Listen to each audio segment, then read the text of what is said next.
We're here today to talk about Artemis II, and we together have a front row seat to history. We're returning to the moon after over 50 years during the Apollo program, the Apollo era, and we are going back to the moon. Now, this is a series of tests, Artemis is. Artemis I was a 25-day mission. It was a great success where we demonstrated the capabilities of the SLS rocket, the Orion spacecraft, and all of the supporting operational and ground systems. We were able to test out those capabilities in a real deep space environment. And so now here we are moving on to Artemis II. Artemis II is a 10-day test flight. We will be launching 4 crew, our friends, Commander Reed Wiseman, and pilot Victor Glover, and mission specialist Christina Koch, and Canadian Space Agency and mission specialist Jeremy Hansen. And them, along with our ground teams, we are going to be working together to execute this mission. But let me emphasize that this is a test flight. And so the activities that we do together, we are going to learn from them. And so when you look at this map, we go from launch, and then the boosters, of course, which provide about 75% of the thrust that we need in order to be able to get the spacecraft aloft. Once we do that, and of course the RS-25 engines burn, then we're going to jettison the boosters, as well as the launch abort systems. Once we get through main engine cutoff, then we're going to do an apogee raise burn and a apogee raise maneuver and a perigee raise burn. And then we're going to demonstrate a rendezvous proximity operations demonstration, and I think my colleagues are going to talk a little bit about that. That's going to be critical to ensure that we can control 2 bodies in close proximity to one another as we prepare to do something similar on Artemis III when we get ready to move the crew from the SLS Orion into our landing system in preparation for landing. And so one more question that I often get asked is, when will we actually launch?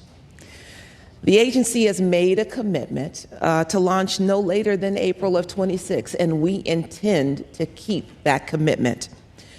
Orion is in its final preparations in what we call our offline processing. It is currently in the launch abort facility, launch abort system facility, or the LASF as we call it back at Kennedy, and it is finishing up its processing there. We expect that to complete in about a week or so, and then it'll be headed over to the Vehicle Assembly Building, or the VAB.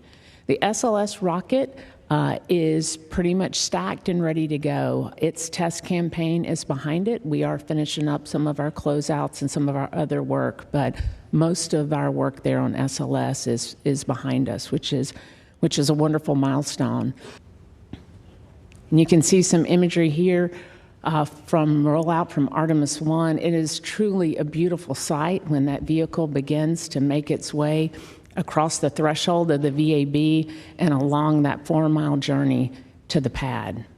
And at that time, we will give the go to pick up the count at T-minus 10 minutes, which again is our last planned hold point, and we'll count down through terminal count. The launch abort system, or the LAS, will become available to us at 5 minutes 25 seconds. And then we'll count down through our terminal count. Again, we'll be terminating the propellant to the vehicle, pressurizing flight tanks, transitioning from ground power over to onboard power, and then transitioning the software from the ground over to the flight. When we lift off, so that 8.8 million pounds of thrust is going to start to propel the crew upwards towards our mission objective. There you can see we'll clear the tower probably about 10 seconds after liftoff.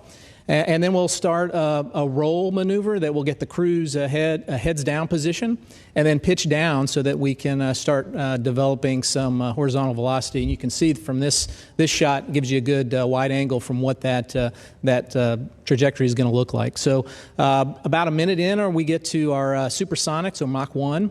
A little shortly after, we get to our max Q. There at about 150,000 feet, the solid rocket boosters separate from the stack. We continue on upwards. Then about a little over 3 minutes, the SM panels jettison, revealing the solar rays. And then about 6 seconds later, the last jettisons. That's the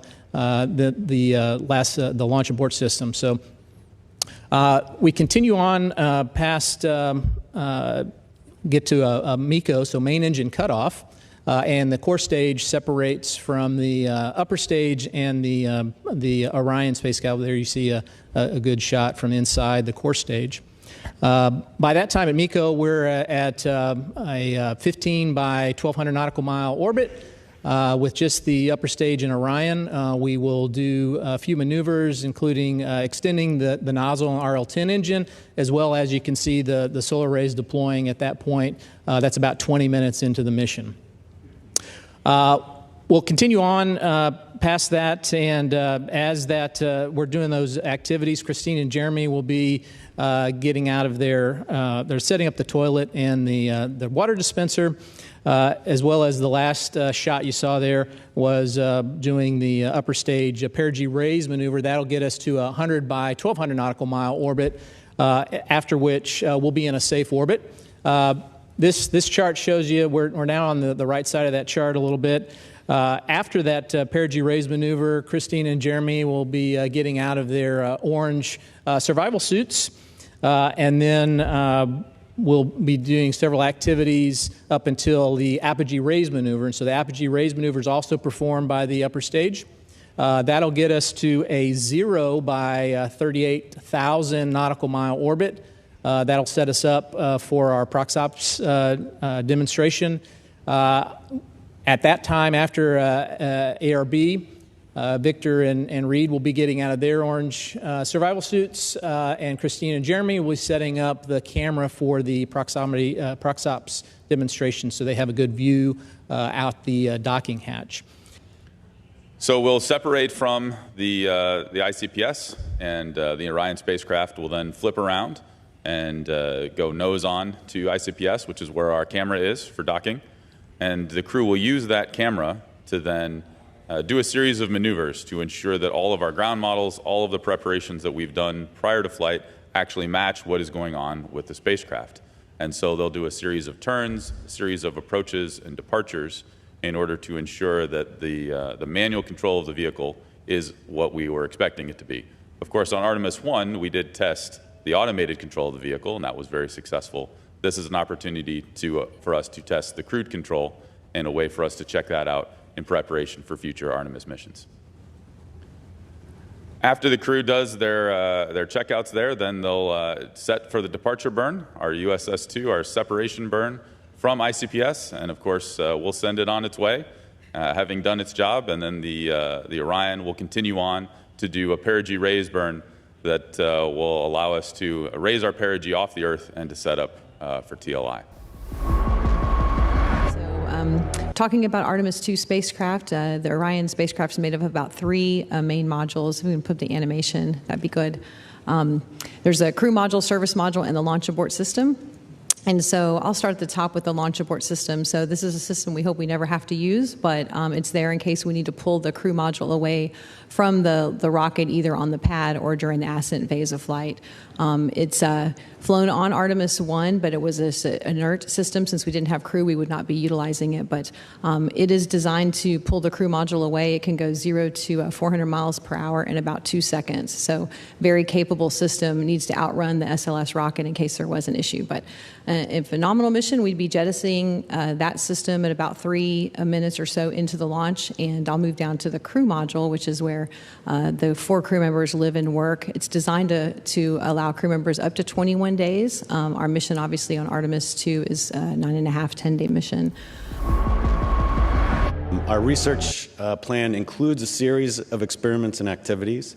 And you heard Mark already mention AVATAR, a virtual astronaut tissue analog response.